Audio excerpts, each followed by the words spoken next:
tindahan naman na nagre-retail ng asukal, ang brown sugar ay nagkakahalaga na ng 48.75 pesos, habang asukal na puti naman ay 55 piso bawat kilo. Sa huli, ayon sa mga bakery owners, hindi nila maipapangako ang pag-rollback sa presyo ng tinapay. Sa halip ay asahan na lamang nila ang pagdaragdag sa sukat ng mga tinapay na nagkakahalaga ng 2 piso.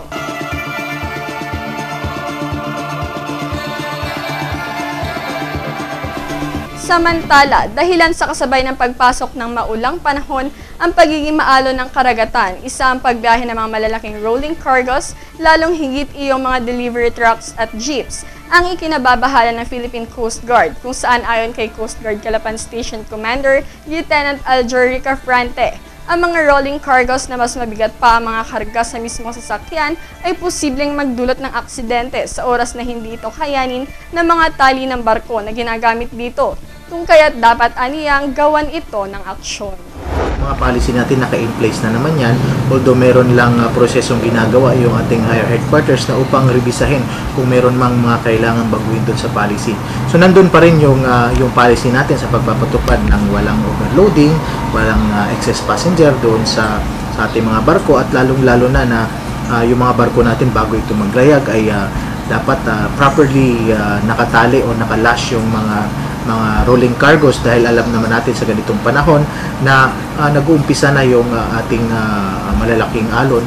Kaya yun ang iniiwasan natin na dapat maayos sa pagkatali para pag sa panahon na madaanan nila yung mga malalaking alon ay hindi basta-basta matutumba yung mga kargamento na nasa loob ng barko.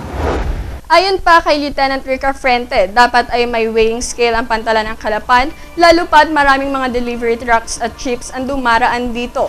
Magiging malaking tulong aniya naturang kagamitan upang madaling malaman ang bigat ng mga karga ng isang sasakyan, hindi tulad na nangyayari sa kasalukuyan na estimate lamang ang binibigay ng mga drivers. Maraming delivery trucks at jeeps ang bumibiyahe na labis ang pangarga, tulad na lamang ng mga uling at mga gulay, at mahalaga na mabigyan ng pansin ang mga ito, lalong higit upang madetermina kung overloaded ang mga ito na maaari pang maging dahilan ng aksidente. Susunod, basahan at parada na lechon tampok sa pagdiriwang ng kapistahan sa Barangay Balatero sa bayan ng Puerto Galera. Abangan ang balitang yan sa pagbabalik lamang ng TVNet Newsline. Have you been looking for the perfect piece of furniture for your home? Come, visit us at Homemart, the biggest furniture store in the South. From varieties of beds, sofas, dining tables, cabinets, occasional cabinets, and many, many more. At Homemart, we know the value of furniture, that's why we give the best quality at the lowest price. So why wait? Come and visit us at JP Rizal Street, Barangay Camille Mill. Homemart is truly the mark of your modern home. Magkabahay sa Pamahay, Barsanaga Nauhan, a housing community for Pag-ibig Fund members and private employees. Offers townhouse and duplex units, lot area 62 square meters, floor area 36 square meters.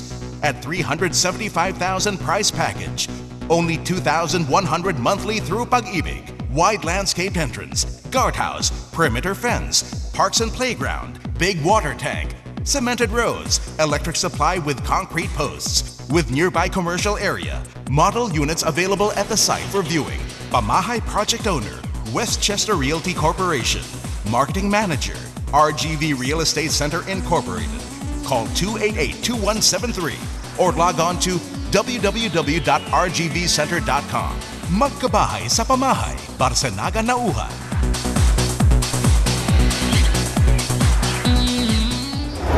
Masayang ipinagdiwa ngayong araw, 24 ng Hunyo, ang kapistahan ng Barangay Balatero sa bayan ng Puerto Galera bilang pagbibigay-pugay sa kanilang patrong si San Juan Bautista.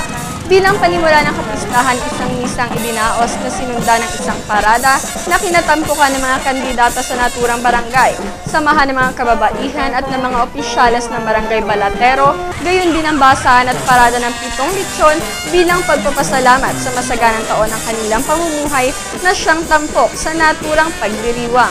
Ayon kay Kapitan Wilbert Candava, 22 pa ng buwang kasalukuyan nagsimula ang kanilang aktibidad sa pagdiriwang ng kanilang kapistahan. Maliban sa isinagawang parada, isang fluvial procession o pagoda rin ang ibinaos sa karagatan ng Balatero na sinalihan ng may 50 bangka upang ilibot ang kanilang patron na nagtapos naman sa kanilang masayang salo-salo gamit ang dahon ng saging. Samantala, ilan pa sa mga aktibidad na idinaos ay ang iba't ibang paligsahan ng mga karera ng bangka, mga palaro at stage show na pinangunahan ni Engineer Consehal-elect Ed Aksalan bilang siyang Hermano Mayor.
At yan po ang kabuuan ng mga balitang nakala para sa araw na ito. Para po sa inyong comments or suggestions, mga balita at impormasyon na nais ninyong iparating sa aming programa, tumawag po lamang sa TVNet hotline sa numero bilang 043-288-4240.